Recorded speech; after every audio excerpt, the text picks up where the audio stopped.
So, Cookie, Pop. you're an artist now. I'm an artist now.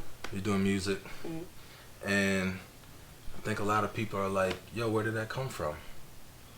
Yeah. And a lot of people don't know a lot about your background. So I thought this would be a great opportunity to share some of that information with Absolutely. your fans off the success of Premonition, your first song, which is popping right now. Mm-hmm. We're getting a lot of Spotify love, a lot of Apple love, even Pandora love. I know. How you feel about the Pandora love? I mean, that's like 40 plus. Yeah, it is 40 plus. Yeah. No, definitely not. Reed has Pandora. Do you? You don't. Yeah. Reed. You're like a Spotify kind of guy. No. He's Pandora. His Pandora playlist is kind of fire. I ain't gonna lie. It's okay. Brian's is too. Brian's is dope. Yeah. So, a lot of people don't like. They're kind of like confused. Like, where did this whole music thing come from? Yeah. And I thought it'd be a good idea to come together, have a casual conversation. Absolutely. And you can explain to your fans kind of like where this whole thing came from. And I can brag about you a little bit because I'm your dad and your manager.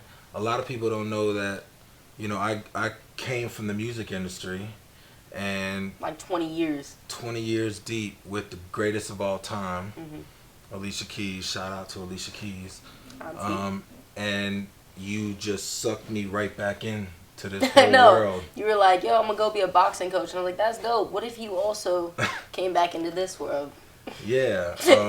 And I think what's interesting is like, you kind of grew up as a tour baby. Mm-hmm. You were on the road with me a lot and with Alicia, who you affectionately call Auntie B. Auntie B. And because Alicia's nickname, a lot of people don't know this, is Lelo. But when you were a little baby girl, you couldn't say that right, so you called her Balelo. Yeah. Do you remember that? I do. I think I stopped calling her Auntie Balelo when I was like 10 or maybe 12, and I was like, all right, I'm just going to like cut it to Auntie B. We'd be out somewhere and be like, Auntie Balelo, and everyone would be like, what is she calling her? So, yeah, Auntie B is just... Yeah, so you grew up on the road with us. Mom was pregnant with you. For my first tour, which was the ladies' first tour, which was Missy Elliott, Beyonce, Alicia. So you kind of grew up around a lot of strong, powerful women. Obviously, your mom being your first example of a powerful, just a powerhouse of a woman. Shout out, Mom. Shout out, Mom. Very much love that woman. What are you looking at? Why you keep looking at the camera? Why are you looking at the camera? Look at me. But they're listening. I want to say, hey. So what was that like, growing up around that environment and being around music and being around all these really powerful, influential, strong women? I mean, clearly it influenced me. It's kind of what made me want to start getting into this space. I've been around live music since I can remember, like at the highest level, like you said.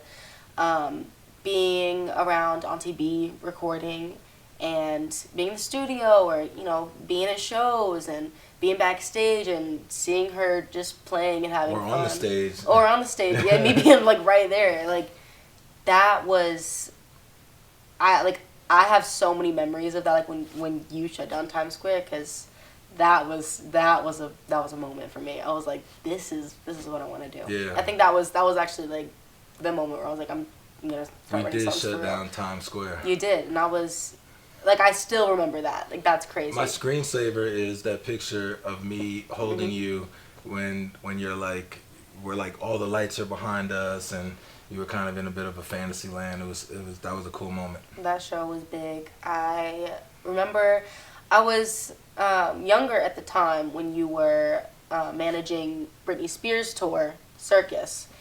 But even then, I remember there's like a lot of moments where I remember being backstage and seeing some of the other artists and even watching Britney perform. Like, I've just always been around that kind of energy. That was a show. That was a show. That was like big production. It's like you kind of got to see an artist like Alicia, who's all about the music, all about, powerful vocals, obviously incredible on the piano. And then you also got to see an artist like Britney, whose production was through the roof. Crazy. And fire and dancers and contortionists and acrobats and like... Two different sides, but both like equally as entertaining for me. Oh yeah, for sure. So I mean, I started writing songs like when I could comprehend writing a song, and I don't know if I thought I was gonna do anything with it until I would say 11, when I was messing around in the studio with Auntie B, kind of recording some stuff.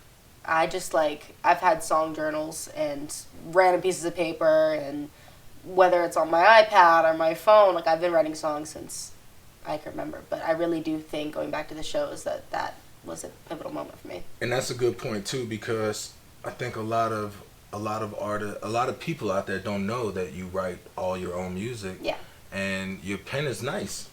Like, your pen is pretty nasty, right? Thank like, I mean, you, yeah. You agree with that? I agree with it. I think how I got into songwriting was mostly writing poems, which is, I mean, a song is a poem in a lot of different ways, but for me, it was just a lot easier to transition writing poems and putting melodies to them and kind of doing everything from scratch. So, like, even now, like, I still write poems on the side of music all the time. So I think that definitely had something to do with it. And, my mother's a writer, so that definitely had a lot to do with it. For sure. And your mom also wrote a children's book with Alicia. Right. Called Blue Moon. Yeah, The Journals of Mama Man Lily, Blue Moon. And, but how did you know how to bring a poem into song form? How did you know how to structure it? How did you know to go from like a verse to a B section to a hook, a bridge, a vamp out? Like, how did you even know how to do all that? I think I used a lot of guidelines from just music I was around, especially like Auntie B. I was around her writing music all the time, even in the studio, like watching her piece together songs. So naturally, I feel like I kind of had an ear for it. But I've kind of always been good at structuring. I would say it's definitely because of that, though. Dope. Mm-hmm. Dope. So, a lot of people, when a lot of the comments when I'm reading about premonition, it's like, where did that idea come from? What is that about?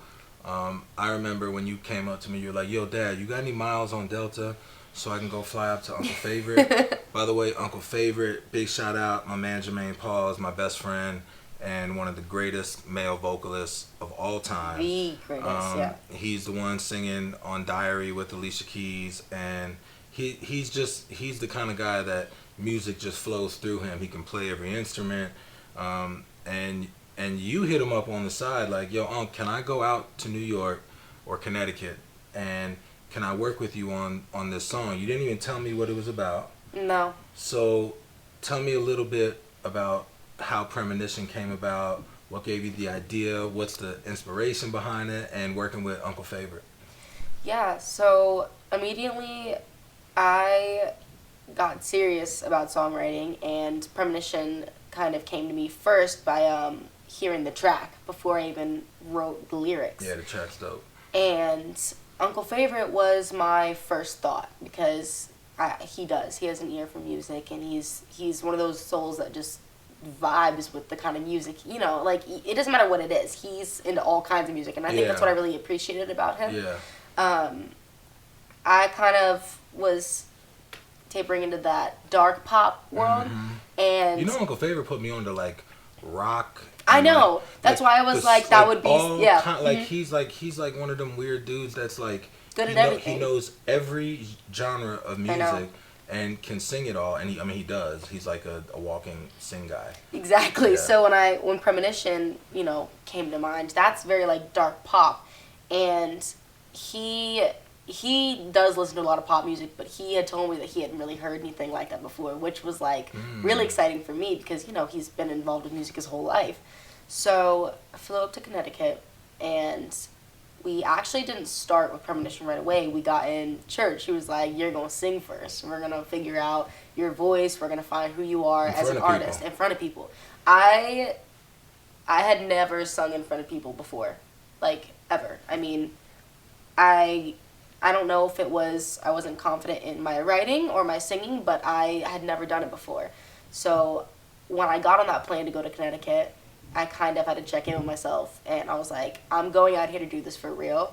I'm not gonna, excuse my French, half-ass it. I am gonna go all in with this. Yeah, because Germ don't play. At all. So I was like, I'm just gonna have to go there knowing that I'm gonna be singing in front of people, and learning. And as a new artist who was still trying to find her voice, that was intimidating. Intimidating. It was. Especially because I knew the kind of person Uncle Favorite was, and he was going to push me. So we get to church, I'm singing in front of people, I'm singing with kids in choir that can sing, too. Like, those kids, they're talented. And I was still... Was Aurelia there, too? Yes. Yeah. Aurelia is my cousin. Shout out to Cuzzo Aurelia, who can blow like crazy, too. She is incredibly talented, and watching her is crazy inspiring. But... singing in church was new for me. Singing in front of people was new for me. It was just like a bunch of like, wow, this is all very new. So after a few days of working on my vocals and kind of being trained in a new light, Uncle Favorite was like, all right, now you can show me what you got. What do you got for a song? You had a little rite of passage. I did. I had to prove it to him that I was serious about it, and I did it. I changed a lot of my mindset when I got there, and I was like, I'm doing this for real. So I did. I had a little rite of passage, and I played him the track, and I sang him the song. And he was like, yo, Cook, we got something.